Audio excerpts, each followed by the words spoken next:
एक आदमी गया बाजार, बरसात के दिन, पत्नी ने कहा कुछ खरीद लाना।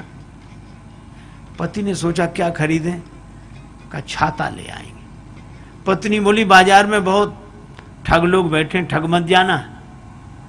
तो उसने कहा कि नहीं ठगे, इसका उपाय क्या है? कहा इसका उपाय यही है कि दुकानदार उसकी कीमत जितनी बताए तुम आधी बोलना तो सौदा पट जाएगा। अब वो घर से ही सीख कर गया। पूछा भैया ये छाता कितने का दिया? तो उसने कहा 20 रुपए का, पुराना जमाना। उसने कहा 20 रुपए का, तो वो तो घर से पढ़कर आया था। कहने लगा हम तो 10 रुपए से ज्यादा नहीं देंगे। दुकानदार ने समझा कि बड़ा जानकार है ये। बोला अब तुमसे मुनाफा क्या लेना, 16 रुपए में ले जाओ। 16 रुपए में? तो बोला हम तो 8 रुपए देंगे।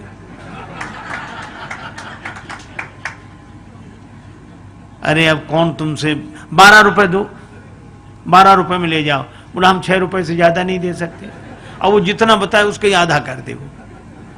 तो उसने खींच कर कहा कि 10 रुपए में लेना है, तुम्ही ने कहा था लेना 10 रुपए में। बोला हम 5 रुपए से ज्यादा नहीं देंगे। उसने कहा 8 में ले जाओ, कहा 4 रुपए देंगे हम। तो खींच कर वो बोला कि मुफ्त क्यों नहीं ले जाते?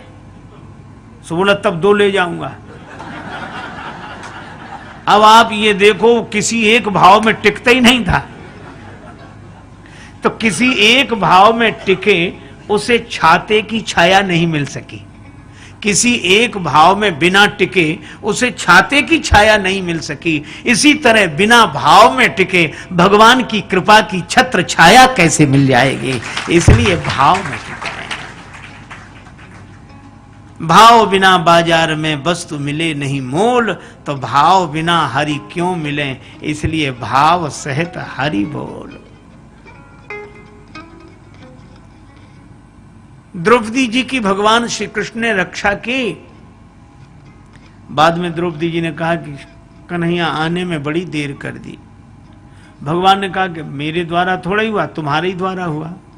कैसे? बोले मैं तो यही था, पर तुमने यहां से बुलाया ही नहीं। तुमने तो कहा रक्षा करो कृष्ण करुणामय, और कहां से बुलाया? का दुख हरो द्वारिका नाथ शरण में तेरी। हे द्वारिकाधीश भगवान मेरी रक्षा करो।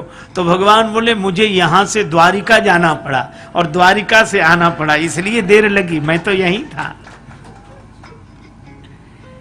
तो भगवान को भाव के साथ स्वीकार करें।